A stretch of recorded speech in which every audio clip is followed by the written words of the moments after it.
see, this is where you two both don't sound credible. $500 is a whole lot more money than $100. Now, which one was it? Money. She gave me the rent, and she loaned me an additional $100. To keep doing the right things, minute to minute, day by day, week by week, month by month, one day at a time. You've been to hell and back. Women do that. You acted like you were gung-ho to do something, and then when you did it, your truth is that's not my thing. And do you see how you walk down this road? Ms. Michelle Hayes is here to find out if her sister's baby actually belongs to her husband. You heard that one, right? She is certain that the baby does not, and says that when she confirms that fact today, her sister will never hear from her husband ever again. Ms. Shauna Hayes, on the other hand, says that her sister is simply jealous that she was able to have her husband's baby and her sister was not. She says she has basically zero doubt that her child belongs to her sister's husband, and today, she will prove it. Before we begin, can we take a moment to realize just how insane this case could be? This is incredible, even for paternity court. I came home and found him and her in our bed naked, and I just, I can't believe it after everything I've done for her. I knew that they were sleeping together, but to put it in my face and be in my bed and me walk in and catch them naked, why would it be any different? She slept with my first husband and my second husband. And I didn't even know about my second husband until my dad told me. And she had me around each of them in the same predicament. Wow, that is a lot to take in. Can you even imagine your sibling sleeping with not just your first, but also your second husband? These are the sort of cases that don't end up in paternity court, but on true crime. To make it even worse, Ms. Michelle has been taking care of her younger sister Shayna since she was 11. She says she has the same father as Shayna, but Shayna's mother made choices that led the young lady down the difficult path of narcotics and even providing escort services. The latest time that I rescued you, I helped you get clean. Yes, Your Honor, I went to Chicago after not hearing from her for 7 years. The one time I did hear from her, she didn't even know who I was on the phone. I got to Chicago at 11 o'clock on a Saturday. She walks up to me and she weighs 56 pounds, has sores all over her, and has no shoes on. This is an incredible story. The sort of sacrifices Michelle has made for her sister is insane. And the fact that the same sister now slept with her 2 husbands, that is more than being ungrateful. That is plain treachery. When I got clean, I had been an addict and homeless for 15 years. It wasn't your mom. And I didn't know how to be respectful. I didn't know how to be a woman. I didn't know how to be a lady. I didn't know how to respect myself. And it doesn't come overnight. And I did go to detox for a week. And when all this came about, I didn't go to my sister and say, I need sex. So everything was great at one point. But even at that point, Shauna was busy lying to Michelle's husband about her so that she could get both of them to argue, which would, of course, then allow her to sleep with Michelle's husband. Anyway, Shauna here is absolutely determined to blame her sister for her shortcomings. At some point, she says, Corey, make my sister feel like a woman. I'm sorry. Maybe she did it for my best interest. He came to me, yeah. And I said, do what you do. But anybody that was respectful would have said, I just said I didn't know how to respect myself. Well, anybody that was respectful would have said, that's my sister's Now you're playing the husband. victim, but you gave him away. It's not about the victim. Okay. It's not about being the victim. You are one in a line of many. Oh, wait. Something else is happening here. It seems Ms. Michelle is not innocent either. It appears she has a habit of letting her husband sleep with other women, and she just permitted him to sleep with Shauna. And now, she is complaining that Shauna took that opportunity. Yes, that is a reasonable complaint. But the more reasonable question is, why is Michelle even allowing her husband to make moves on her sister in the first place? What is happening here exactly? Does that mean that you looked your husband in the eye and gave him permission to sleep with your sister? Yes. Well, I had been with him for 10 years. Right. She is probably about number 35 of the women that he'd been with. They also had an open relationship where Michelle has invited people, like on Corey's birthday.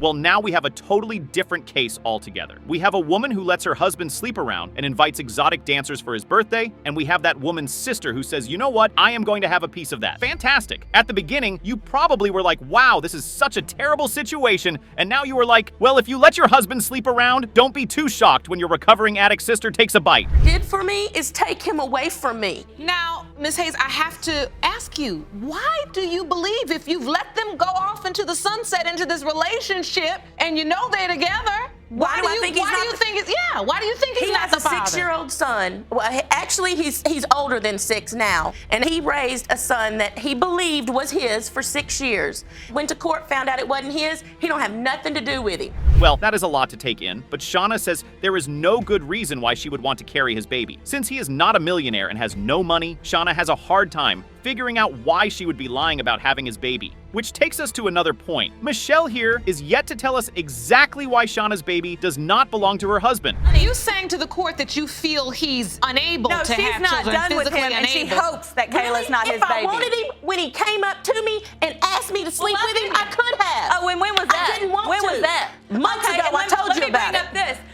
My sister. So, Ms. Hayes, I have to ask you, is the reason why you think he's not the father of your sister's child because you think he's not able? Here is what I think is happening. Michelle has no child by her husband and is jealous that her sister has one by him. Now she wants to prove that the child does not belong to her husband because she wants to prove that the reason she does not have his child is because he can't have children. That is a daring bet, but it is one Ms. Michelle Hayes is willing to take. Anyway, it is time to hear from the man at the center of all this. Yes, ma'am. I'm not gonna lie. Deep down inside, I do have some doubts, and that is because of, I've been through this situation twice before. I took care of a child for 5 years. He's 15-year-old now, and took the DNA test. He wasn't mine. Okay, I want to focus my attention on I've been with Corey since little Corey was 6. So, are you on the birth certificate? Unfortunately, no, I'm not. Mr. Corey said he could not sign the birth certificate because he had to be at work. And in the 11 months since that time, he has made no moves to sign that certificate. That tells us something. He never got you pregnant. No, and the other 25 women that he carried on with for long-term relationships. No, you're just jealous of us and you want to take the baby. That's what that is. I don't want your baby. I don't want Kayla. I didn't say you wanted to have the baby. I said you wanted to have the baby taken from us. It's proven by your actions. Wow, I think we have seen enough. It is time to see who is truly the father of this beautiful baby, and the only way to do that is through the DNA test result. Mr. Hill, you are her father. I just want to say what I was back then, I'm not today. And everybody needs a time frame to grow and get better. And I'm sorry that I didn't make the right decisions, but I'm doing the best I can. Mr. Pitchford Kendrick says that he's the father of the defendant's son, Javier. He says that she only claims he isn't the father only because she wants to be with another man and wants him to be the father. Ms. Saavedra, the defendant, says she slept with 2 men at the same time, but is still convinced that Mr. Pitchford Kendricks isn't her son's biological father. The question now is, how does she even know that? It started like this. Me and Greg met each other through, he was dating a roommate of mine. And he came over one day. We did end up hitting it off, and we was cool. Ended up having sex. Okay, that's Three's Company, right? Y'all too young to know that show. Speaking of Three's Company. So that's the problem. Here's advice for you. If you want to spice things up in the bedroom, make sure you do it with protection. That way, you aren't in paternity court down the line, smiling as you recount spicing things up in the bedroom with another man. Anyway, this spicing things up situation happened on and off for like 10 years. After that, I hooked her up. She asked me, did I know anybody else, you know what I'm saying, that she could hook up with. So who did you hook her up with? Well, a half cousin of mine. A half cousin? Yeah, he my cousin's cousin. So I hooked them up. So wait a minute. You were dating a woman, you ended up sleeping with her roommate. Then you developed a friendship with that roommate. Then Ms. Saavedra and Mr. Pitchford Kendrick's cousin invited him into their bed because their relationship needed spicing up. But that's not all. Not only did Mr. Pitchford Kendricks sleep with both of them, but he also went there alone to sleep with Ms. Saavedra when the other men were at work. Because I took her once. Maurice was out with a friend of mine at a hotel. I called him, asked him if he would take me up to the hotel to see if Maurice was there. Like, I had a feeling that he was. Sure enough, his car was there. We ended up going back to the house. The whole time we on the way to the house, I'm thinking to myself, like, she want to get back at him. So that's I was wrong. I was being That's the day I think Javier was. Well, I am blown away as well, but Ms. Saavedra said they didn't finish, so that couldn't have been the day Javier was conceived. However, we got interrupted that time. Like, I messaged Maurice once we got back to the house and was like, I'm about to have intercourse with Greg. I'm sorry, I did. Oh, I'm not laughing. I am just... So he ended up, we was having intercourse. He ended up messaging me about 15 minutes later and said, I'm on my way. Probably too late after that. I looked at my phone, seen the message. Well, the case is done then. Greg here didn't finish, and that's all you need to know about that. There's nothing else to say or do. Ms. Saavedra is very certain that Mr. Pitchford Kendricks isn't the father, and here's her reason. I know he's not the father. You do? I do. And how do you know that, Miss Saavedra? Because me and Gregory wasn't messing around in May. I conceived in May. It was April. Right, and I conceived in May. Okay, let me go to my conception calculator, because you all just all over the place. Ugh. So Javier's birthday is January 9th, 2019. Press calculate. Well, Judge Lauren brings out her conception calculator, and it appears that the conception date is actually April, like Mr. Pitchford Kendrick says. But Ms. Saavedra says that wasn't when Javier was due, and that he was born early. Well, there's only one way to know which cousin is Javier's father, and that's through the DNA test results. Mr. Pitchford Kendricks, you are not the father. I can see that really disappointed you. You thought you were. Yeah, Your Honor. You know, I tried to step up to the plate, you know, because I ain't have a father. You sitting over here with this beautiful basket. Ms. Reihard here claims that Ms. Kelly's father is her dad and says that she is Ms. Kelly's sister. Ms. Kelly disagrees and says that is not true, even though she admits that her father used to attend raunchy parties where Ms. Reihard might have been conceived. But that is not the only issue here. Ms. Reihard says she is entitled to 1/4 of the family inheritance if indeed the DNA test results prove that she is Ms. Kelly's sister. Of course, Ms. Kelly thinks this is absolute and complete nonsense. First off, Christy is a money grubby person, and I honestly think she just wants any inheritance that's going to be left over from my family. The inheritance came when my grandmother passed away 2.5 years ago, when she was up here and went to the funeral to a grandmother she didn't even know, and it totally embarrassed us.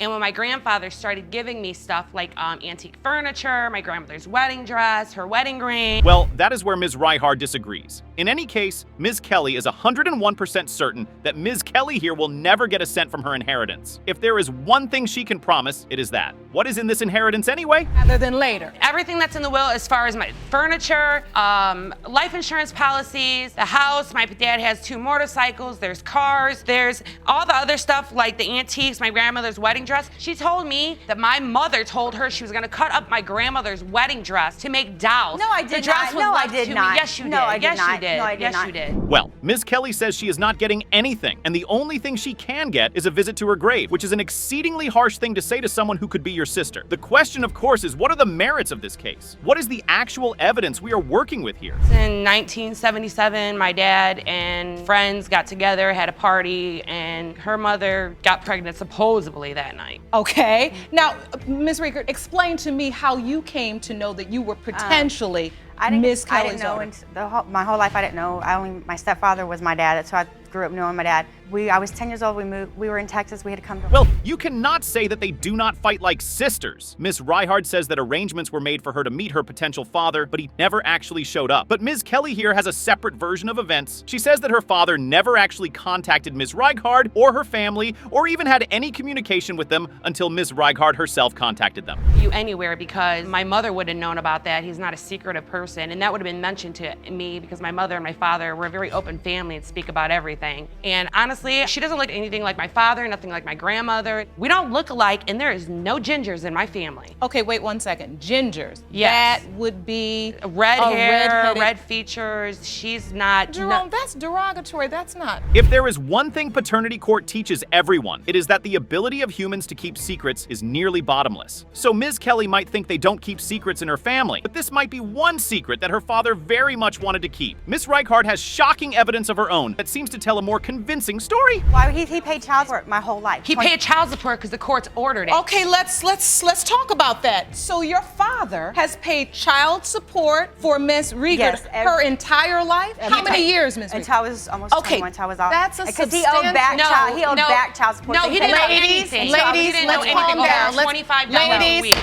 Let's calm down. If a man is paying child support for a child, that is probably the clearest indication that he knows he might be the child's father. Most men don't accept child support claims out of the goodness of their hearts. If he is paying, then there is something he's knowing. I knew from the time I was 13 years old that there was a possibility that Christy was his daughter. There was no genetic testing because back then in '77 they didn't do genetic testing. I was told there was. Shut up, I'm not done talking.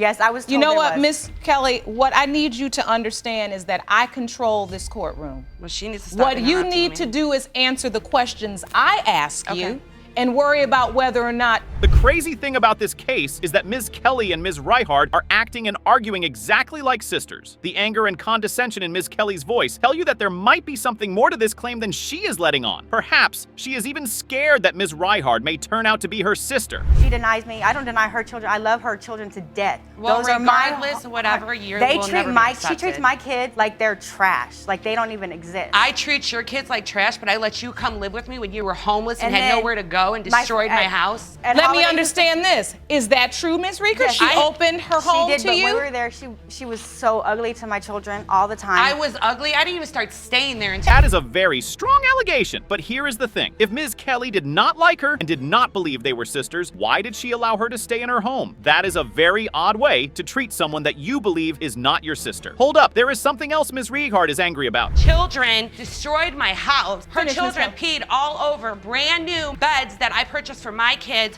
She was going to get out of the shower and grabbed onto a towel rack and put a hole in my wall. No. And then her kids peed through the blankets that were laid down on my, and I had to get my carpets No, cleaned. I offered to get the. No, you the did not. beds- You did not right, offer anything. when I got my You tuition did not money, I was offer in school. anything. You know what? I just think Ms. Kelly is angry because of two things. One, because Ms. Reihard is demanding part of her inheritance, and two, because Ms. Reihard destroyed her home, or so she says. I don't think she believes that Ms. Reihard is not her sister, but there is only one way to confirm that, and it's through the test results. Ms. Reigart, Mr. Kelly is in fact your father. So you know what? It doesn't matter. I don't want anything to do with her. She'll never get anything. I don't really care. I don't care. She'll still never get anything. I want a relationship with you. It really doesn't matter. So have a nice day. Desiree Boon is confused because she doesn't know who her real father is. Mike Shockley believes that he is Desiree's father, but his older brother Steve Shockley is now making the shocking claim that he also could be Desiree's father because he slept with her mother once upon a time. When he came to me and he told me that he was my dad, I went to family members and I asked them, did you know that there was a possibility? And even though she was not at the time telling me there was a possibility Steve was my dad, they've all told me they believe Steve is my dad. But Michael Shockley, you still believe you are Desiree's biological father. You believe that. Yes, Your Honor. She's always been my little girl, so she'll never not be my little girl, but Mike Shockley somehow believes that he only makes girls, and his older brother only makes boys. So to him, this means Desiree has to be his daughter. But we all know that's not really how paternity works, right? Desiree Boon's full sister, or at least the woman she thinks is her full sister, is also in court to testify that she believes that her father, Mike Shockley, is Desiree's father. Your whole life growing up, you knew Desiree to be your sister. Yes, our whole life we were known as our dads, as Mike's. We fought as kids over who was more of a daddy's girl, you know? She'd be like, oh, you're mama's girl. No, I'm daddy's girl. And, you know, we went back and forth. We grew up with him. He's on our birth certificates. He's got our names. Well, the DNA test results today threaten to rip that precious connection Crystal has with her sister apart. Why would you wait 20 years to come up and say something? Why? That hurt us more than anything. If you were, why did you wait? But why you blaming me? I mean, like I said a while ago, I would have told her years ago if they hadn't kept her from me. she was my little girl. She's my daughter. So Desiree, when you hear this, and you hear your sister talk about how much it meant to her that you shared the same mother and the same father, and now you have to live with the fact that you don't know that if that's true. The shocking thing is right now Desiree calls Steve Shockley her father. She says this is because her actual father, Mike Shockley, has been sort of distant from her ever since he learned that Steve could be her father. And ever since he's told me 11 years ago that Des, you may be my daughter, he has been there 100% as my dad. Not as an uncle, but as my dad. I have begun to develop that daughter relationship with him, and I don't want to be building a daughter relationship with him if he's not my dad. This is heartbreaking, and I just want you to know you are in no way wrong. What other choice would you have when you don't know? Indeed, it truly is heartbreaking. So what happens now if Mike Shockley turns out to be her real father? What happens then? He's backed out of her life for 11 years already. Are all those years just wasted? Another question is this: can we even get a DNA test that tells us which brother is the father? For the question to that, Judge Lauren calls the diagnostics lab. I want to make sure that we understand, how does DNA diagnostics differentiate between the two men at the facility? Two men with almost the same names, but also the same mother and the same father. Well, that is certainly a difficult thing to do genetically, to sort out which of the two is the true biological father. However, what we do at DNA Diagnostic Center is that we do additional testing. Okay, so we can get an actual answer. Now it's time to get that answer and put this case to bed. The biological father is Mr. Steve Shockley. Yes! Oh, yes. You want to go by and stand with your dad? Sure. How do you feel, Miss Grove? I'm disappointed because, like I said, and I feel bad for Mike